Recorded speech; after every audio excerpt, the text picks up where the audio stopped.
Okay, folks, this is a True American Podcast. I am your host. As many of you know, you can watch some of really all my interviews at booktalkwithcorbin.com. It's in my website there. Today, I had this couple come in, Mr. and Mrs. Buncher. Is that correct? I'm sure. Yeah. Yes. I wanted them to come in, and not to talk about politics and things of that nature, but really talk about something I think it's absolutely critical we get more information about, and it's about adoption. With this whole thing with Supreme Court, Roe versus Wade, I think it's really important that we get information out to regular Kentuckians about adoption, the ups and downs, the ins and outs of adoption. And my understanding is that you guys have adopted 4 children? 3 children. 3? Okay. And it was over a 10-year period, 5-year period? Probably about 5 or 6 year period. Okay. All right. So this is still sort of new to you, fresh to you. So what I'd like to do is I'll first ask Mr. Buncher. Mark. Please. Okay. We'll ask Brother Mark here to sort of kick us off and share some things that's on your heart about adoption. All right. Thanks, Brother Corbin. I'm just going to lead off and say, Kathy and I, we had 4 biological children before we went down the journey of fostering and adopting. And I think and they were 4 very close in age. I was in the military, retired military, so all our kids were, when I was in the military, bouncing around from assignment to assignment. Ended up in Kentucky post-military retirement, and we had always talked about how we ought to look into adoption, how neat it sounded to adopt children, and we thought we were pretty decent parents and did a decent job at it, so that's a gift that we could share. And then, but all we did was talk about it, I guess. And one New Year's morning, woke up and Kathy said, our New Year's resolution this year is going to be that we're going to get serious about this idea of adoption. And I said, sure, honey, I'll let you run with that. And you just keep me informed of what you find out. And at that time, we really thought, all we heard about was private adoption, and man, that's expensive. At least that's what we heard, and kind of looked into it. Or, as Kathy would give me these reports, it was, as I recall, private adoption was, at the time, we knew a lot of couples that were doing the overseas adoption thing, and it was expensive. There was no guarantees, as I recall from the stories we heard, that you were going to end up with a child after investing money. Give me a ball. Studies and things. And then we learned, or Kathy learned, that right here in our backyard in the state of Kentucky, there were, I want to say, Kathy, the number of kids was like 3,000 kids that were ready to be needed to be adopted. And frankly, it doesn't cost anything, I don't recall, to go down that path. So we went down that path, and I learned quickly, in talking to the state of Kentucky and social workers, that you needed to really have the kids that you really needed to be a foster parent first. And at that time, I think we said, oh yeah, we would like to adopt young, the desired child would be a baby, as I recall. But they said, well, if you want to have any chance of that, you need to start, you should foster first. So we went through the process of becoming foster parents, and it entailed like 10 weeks, one night a week, going to classes and learning how to be a foster parent. And we kind of did it a little reluctantly by thinking, okay, we've already parented 4 kids, and what else can you teach us about being a parent? And quickly learned there was so much. It's so different to parent a child that's in the foster care system, hurt child, I'll put that quite often hurt, and either physically or mentally, definitely, emotionally, I should say. So we got through that, and even before our last class, before we graduated as being foster parents, they called us and said, we have some children we'd like to foster. We'd like you to consider fostering. And so we started fostering, and quickly that led a lot of the kids that you foster end up needing to be adopted. And so that's maybe where I'll pause, Kathy, and let you take over. All right. Let me ask a few quick questions here. You had first sort of examined the private agency route. When you say it was expensive, how much money were you thinking about? I can answer that, Mark, because I remember, I think what I remember most and what kind of led me away from speaking with anyone is that they wanted money up front. And I think at the time it was a $500 deposit to even meet us. And that turned me off because I just thought adoption should not be like that. Right. We're wanting to open our home, help children, but you don't even want to speak with us unless you get money from us. So that was turned me off. And I was speaking with a dear friend of mine who had actually already adopted a child. And she, and I knew her from church, and she said, Kathy, go through the state. And there's so many children. And she's the one that made Mark and I both aware of the need here in our own backyards. And so that was the beginning of the journey because of that lady and her conversation with me. She just gave me hope. And I was on a mission, like Mark said. I wanted to help. I felt like we've been blessed and we need to get back. And my parents always taught me that, you get back to your community. And this was one way that I felt Mark and I could get back to our community is by opening our home to children. Did it cost you anything when you went the state route? No, state pay it. It costs us gas mileage. Big deal. We drove to the meetings. They pay. I don't know if there was a stipend for the meeting. I can't remember that. But when you become a foster parent and these children are placed in your home, there is a stipend that foster parents get. And Mark, you can correct me on this if I don't have it correct. Even post when you adopt them, if you, I'm not for sure if it's for all state children, but we've adopted some very special needs children. So there was a state subsidy until they turned age 21 or out of school. Yeah, it's till 18.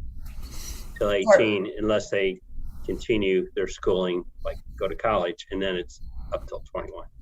But that's only for kids that are labeled, I guess, special needs. And special needs children. But special needs, it doesn't mean just a mental disability. Mm-hmm. These children that are very traumatized in their early years, they would be labeled as special needs. And so the ones that come from the most difficult situation, the state's going to provide. And you have to listen, you have to learn, you have to navigate and advocate for these children to get the supports, and they do offer supports. Okay. I want to be careful. I don't want to speak for the state or what characteristics or what labels a child special needs versus not. But even like children of sibling groups could be called special needs, and at least that's the way it was when we adopted our children. Okay, all right. And let me ask you this too. Were your children still in the household when you started fostering? Yeah, great question. Our youngest was in 8th grade. Our freshman. Our youngest biological child, or maybe a freshman in high school. Freshman in high school. Yeah. And then again, I think our oldest was senior in high school, honey, or maybe Just starting. The oldest was just starting college, and then Two the in second between. one had 2 years. So I guess the youngest was in 8th grade, and the second one, he was a junior going into his junior year, and the third child was going into her freshman year. And did you have to sort of like do family counseling sessions to help them sort of adjust to the new residents, I guess you might say? Or Yes, we did. We spoke a lot to our children. I'll be honest with you, we were probably a little naive about what we were really getting involved with, and it's been one of the greatest blessings to adopt, but there are challenges along the way. And I highly recommend as many supports as you can find. The children get, the kids that come into your home, the foster children get counseling. We ended up getting family counseling. And it's a challenge. Yeah, there's no doubt. It's a lot of talking. It's lots of challenges with it, but lots of blessings too. You're right. I can imagine. I mean, it's just difficult just to deal with your own. Yeah. And I'll be honest. I mean, we didn't. It's not like we sat around the kitchen table and took a vote. It was like, this is mom and dad's decision, and we're going to do this, guys. Yeah. Right. Maybe that was the right way. Maybe it was the wrong way. I don't know, but it's what we did. Yeah. We're never going to say we did everything the right way, because we don't really know what the right way was. And I always tell people my expertise is in special disabilities, special needs children that have mental disabilities. Okay. My expertise does not lie in mental health. Okay. And that was the biggest challenge for us, because I think we just were naive to really what went on with children in our state as far as the abuses. And it was trying to take a child that never learned to trust their primary caregiver and to help them to trust is a lifelong journey. Mm-hmm. And we're very, the first child that we adopted, we're so proud of her. She's serving our country right now in the U.S. Navy. Right. And we're just extremely proud of her that she was able to come from some of the most horrific abuses and to be where she's at now. Was it easy? Absolutely not. But we've loved her along the way. We've felt many times where we were knocked down and had to rebuild trust, but we always worked on rebuilding trust and always loved. That love never ended. And now, how long have you guys been married when you started doing this? It was in 2003, so I guess 20 years. Okay. 20 years, right? 25. 25. No. It was 20. We got married in 83. Right? Yeah. So I think 20 years, and we're going on our 40th next year. Oh, okay, great. So that's a pretty solid foundation. I mean, if I'm looking at a family, I'm looking at a couple, I'm looking at a family, I said, well, these guys seem pretty stable. Right. But would you recommend this for a single woman, a single guy? I don't know. I mean, I really wouldn't be able to say. I think fostering children is a beautiful thing. Adopting children is a beautiful thing. So I wouldn't want to say no. I think, do I see value in having both a mother and a father? Absolutely. But man, if a kid needs to be adopted, it needs to be loved. I mean, that can come in a lot of different ways. Okay. I wouldn't want to close. I would not want to say, no, you shouldn't do that. Well, and I'm assuming the Commonwealth of Kentucky doesn't say, oh, no, single. We don't want you to die. I don't think so. I think they're pretty. No, they don't. I mean, there's no discrimination on just as long as you pass all your background checks and are a good law-abiding citizen, I think you can adopt in the state of Kentucky. Okay, it sounds good. Are there other ways children become, I guess, a hard way to put, adoptable per the Commonwealth of Kentucky? I mean, they're in the foster system, and then how is it you're able to adopt them? Because so the goal when a child, and again, I don't want to speak for the state, and it's been, we stopped fostering 10 years ago or so, Kathy, but so things have changed. But that when a child goes in foster care system, they make it very clear the goal is reunification with their parents, the biological parents. That's the goal. And sometimes that happens and sometimes that doesn't. So as a foster parent, that's a hard thing about being a foster parent is obviously a child comes into your home, you start caring for them, you're going to grow attached to them in a very deep way, and they to you.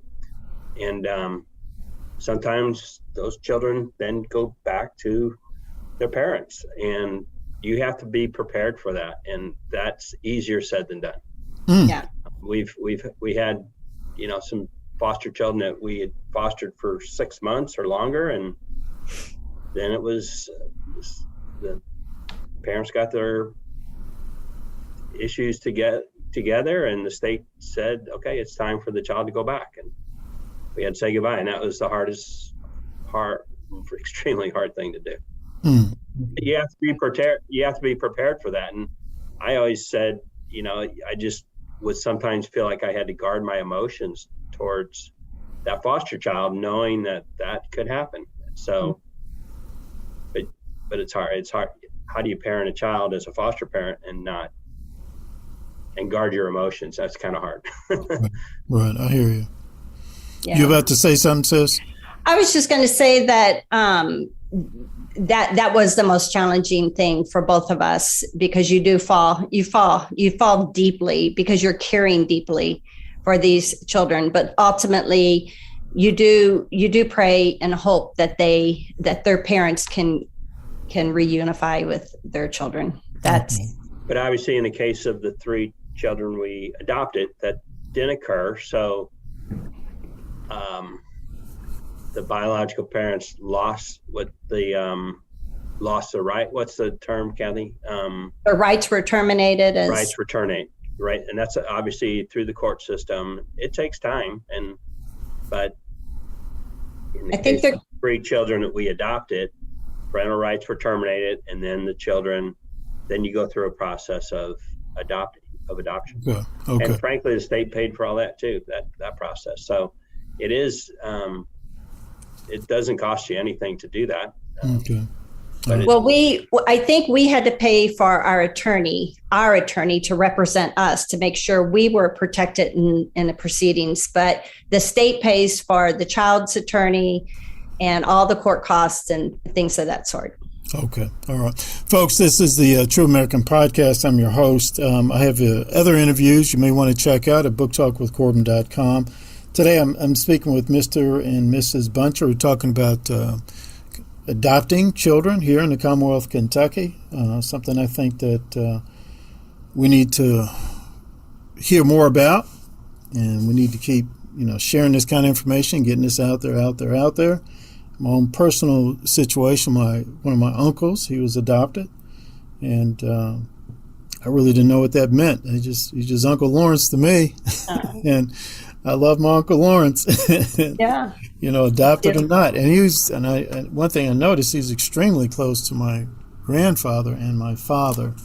He got very upset when they died, but it's just like people say, well, he's adopted. And I said, well, yeah, but he's Uncle Lawrence.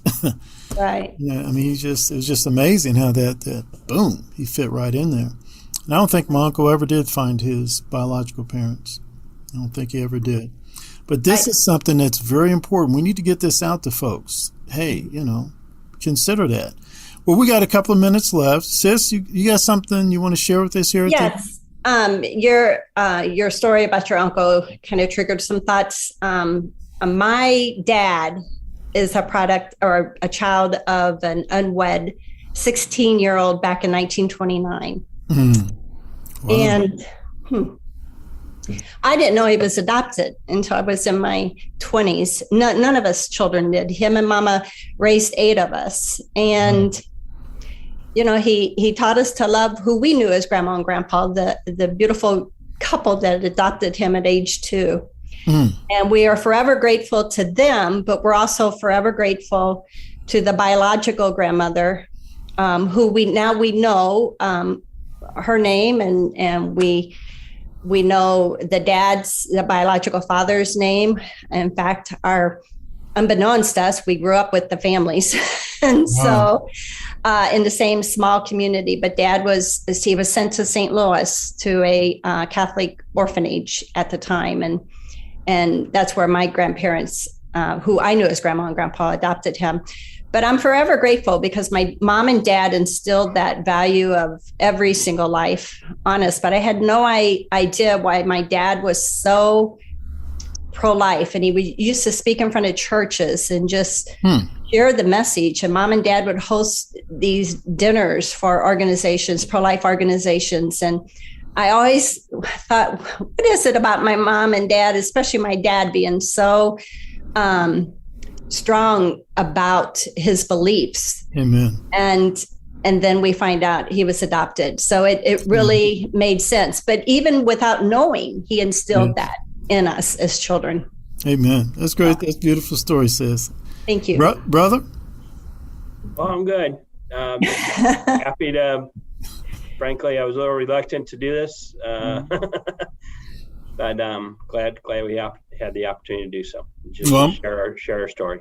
Yeah, I'm glad you guys are sharing it too, because it's very important. It's very important, and you guys know that better than me, and you know that better than most. And so, by the way, I think I heard on the radio, I don't know, a week or 2 or 3 ago that 3,000 number that I heard 20 years ago when we started this journey of kids in the state of Kentucky ready to be adopted, needing to adopt a family. I heard 4,000 just a couple weeks ago. So it's not the getting need better. is still there. Yes. Well, brother, we're going to conclude right there, and I just want to thank you both again. Maybe we can do something like this, down in the future. Sounds great. Well, thank you so much for hosting us. We appreciate it. Thank you, brothers. Nice to meet you.